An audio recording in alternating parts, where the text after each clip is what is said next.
Ahora bien, otra cuestión es cómo el Estado, y con políticas públicas, comienza a abordar el tema de la reconciliación cuando todavía no se ha terminado de manera absoluta el conflicto armado. Lo vital ahí es que no se imponga la reinserción como simplemente un mero acto administrativo, sino que las víctimas estén involucradas en estrategias de reinserción y de perdón. ¿Cómo estamos recuperando la memoria de la gente? Cuando uno dice tantas cosas que se escriben, ¿cómo levantar la memoria popular del sufrimiento y de la lucha? ¿Y cómo volver el dolor potencia política? O sea, yo creo que hay un punto que no hemos logrado todavía entrar con fuerza, y es que las víctimas de todos los grupos en este país tienen un valor político fundamental, y es la capacidad de indignación, la capacidad de la propuesta, la capacidad de levantarse y decir que estos grupos de poder que han controlado la región ya no pueden seguir obrando. Mire, cuando se dice cómo es la capacidad de subvertir el orden, tenemos la capacidad de subvertirnos, no es la capacidad de coger un fusil, es la capacidad de levantar nuestra conciencia y advertir que este Estado no puede seguir siendo natural.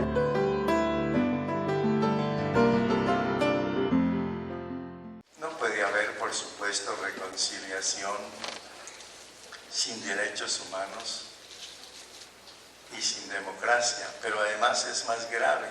No puede haber democracia si no hay derechos humanos. Puede haber aproximaciones a la democracia, más o menos aproximado al modelo de democracia, porque la democracia se supone que es para hacer que sea viable el bien común. No se pongan a saltar barreras una detrás de otra, porque la reconciliación es como un tejido y puede que la fibra, en vez de curar la herida, la tape.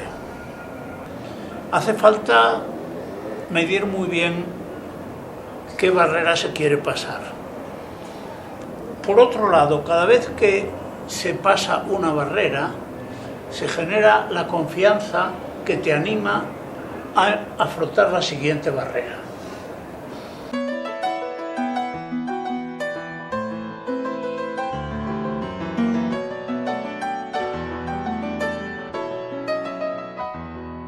¿Cómo es necesario pactos de Estado, gestos por parte del Estado y por parte de los partidos políticos, de las élites políticas y de las élites también económicas, para que hagan posible esos gestos, hacen posible luego experiencias y escenarios que permiten trabajar en los niveles donde hay que trabajar la reconciliación?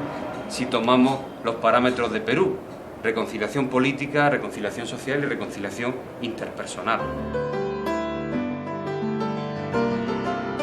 Que el Estado se relaciona con la comunidad en una relación de oferta y demanda, no desde una relación de derechos. Entonces hay una priorización para los desmovilizados o una priorización para los desplazados, ¿cierto? Entonces, en la lectura, las urgencias de que hagamos este trabajo. Entonces la gente dice: yo no he asesinado, yo no he cargado un fusil, yo no he violado, yo nunca he incumplido con esta norma ética de convivencia. Mi hija no tiene cupo en el colegio, no tiene salud, no tiene educación, pero usted, que lleva 20 muertos, entonces tiene educación, salud, vivienda y el abrazo de la sociedad, ¿cierto? Eso puede sonar muy duro en este contexto, pero es la cotidianidad.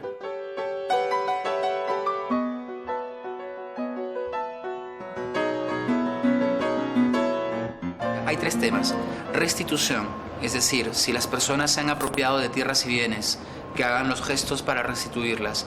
Reparación, siquiera simbólica, mediante el perdón, mediante expresiones colectivas de reencuentro. Y en tercer lugar, el fortalecimiento del tejido social, que es lo fundamental al final.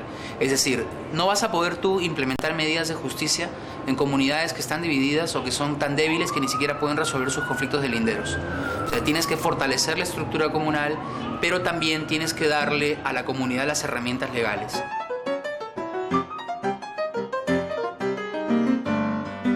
La reconciliación debe ser sostenida y sostenible. Entonces, en un escenario de posconflicto hay muchas cosas por hacer. Y hay que mantener la memoria, hay que mantener ambientes para que no se vuelva a repetir. Eso tiene su costo. Y yo creo que la comunidad internacional ahí tendría un papel importante, pero también la comunidad nacional, de exigencia que, por ejemplo, el tema de si ya no hay conflicto, entonces todo ese montón de recursos de la guerra tendrían que ser destinados para hacer sostenible la reconciliación, atender integralmente a las víctimas, trabajar sobre la memoria. O sea, que habría que hacer un balance entre cómo redistribuir de nuevo el presupuesto nacional en un escenario de posconflicto y cómo la comunidad internacional puede ser un apoyo también político, técnico y financiero para sostener la reconciliación, que, insisto, en una sociedad tan compleja como la de nosotros debe mantenerse sostenida, porque en cualquier momento se corre el riesgo de repetir.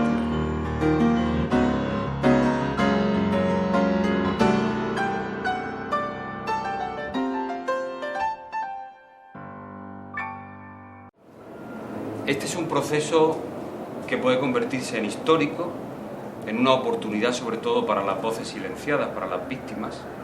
Por tanto, una de las tareas que hay que hacer es romper las asimetrías que la violencia establece entre los perpetradores y las víctimas. Ese es un reto y ese reto hay que abordarlo.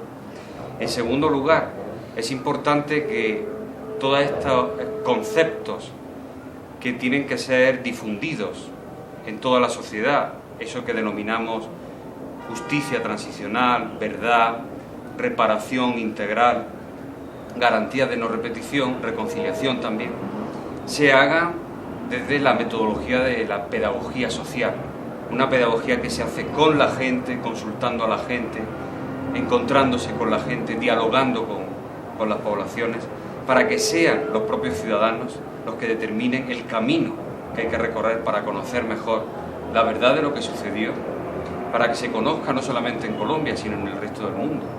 O, por ejemplo, para cómo abordar con satisfacción el grave problema de la justicia, cuando la justicia penal no ha funcionado. O cómo hacer que haya mayores garantías de que esto no se vuelva a repetir y, por tanto, qué tipo de transformaciones hay que hacer en el Estado o en la democracia, como os he dicho antes, para perfeccionarla.